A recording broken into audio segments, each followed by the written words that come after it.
Θα ξεκινήσω με αυτό το σχόλιο, το οποίο το καταλαβαίνω εν μέρη. Και γιατί λέω εν μέρη?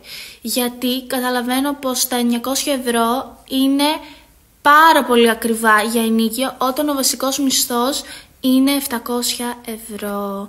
Όμως δεν σημαίνει αυτό ότι το σπίτι δεν αξίζει τα λεφτά του. Και θα σου πω γιατί.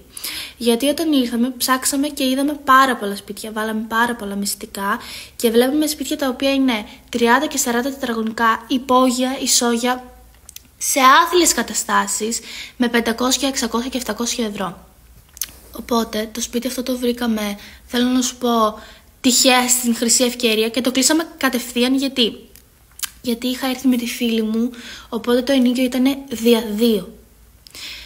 Άσχετα που πλέον το συντηρώ μόνη μου και έχω αυτή την οικονομική άνεση, δεν σημαίνει αυτό ότι το σπίτι δεν αξίζει τα λεφτά του, γιατί είναι 150 τετραγωνικά με πάρα πολλές παροχές.